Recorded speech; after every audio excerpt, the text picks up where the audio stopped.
The penultimate night of the 56th BFI London Film Festival saw the presentation of this year's awards. The Sutherland Award, which recognises the most original and inventive directorial debut, went to Ben Zeitlin for Beasts of the Southern Wild. It's things like this that spread a film like this into the world, so thank you so much. The Grierson Award for documentaries with integrity, originality and social or cultural significance was presented to Alex Gibney for Mea Maxima Culpa, Silence in the House of God. Thank you very much, London Film Festival, British Film Institute, the Grierson Trust. What a great honor to get an award in the name of John Grierson. Thank you very much for this honor. Sally El Hosseini won Best British Newcomer for her debut feature, My Brother the Devil. Sponsored by Swarovski, the award recognises new acting, writing, directing or producing talent. This was a 6-year kind of labour of love, and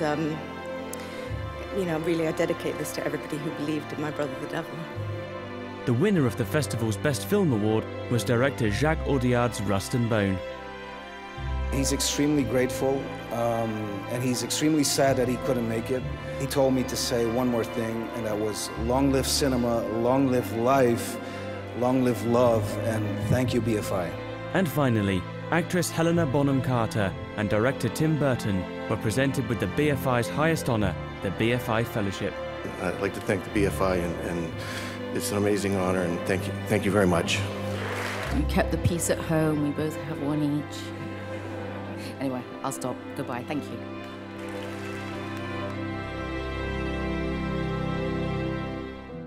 Director Ben Wheatley's darkly comic Sightseers follows a murderous couple as they caravan around the UK's tourist hotspots was the Laugh Gala. Good girl. You are going to pick that up. I didn't do that. If you don't pick up this excrement immediately, then I'm going to have to inform the National Trust. Report that to the National Trust, mate. Alice and I just came up with the idea one lunchtime of some Brummies who were quite boring, and then they had a hobby which was killing people.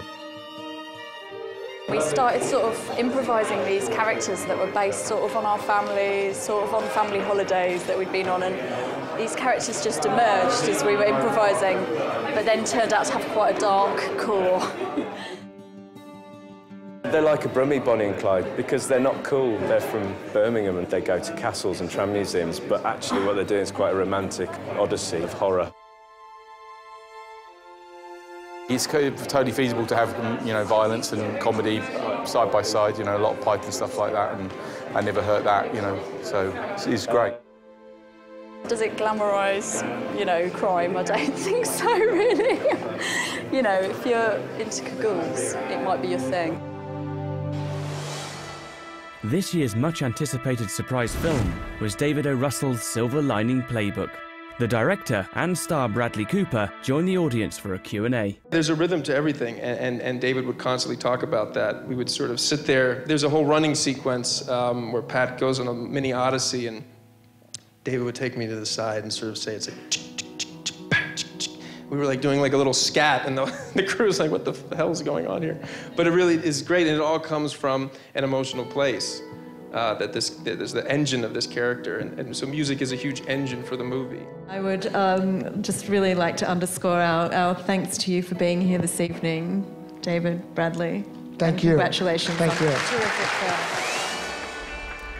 At the BFI South Bank, Omar Sharif celebrated the 50th anniversary of David Lean's classic Lawrence of Arabia, while acclaimed actor Viggo Mortensen discussed his career during an American Express screen talk.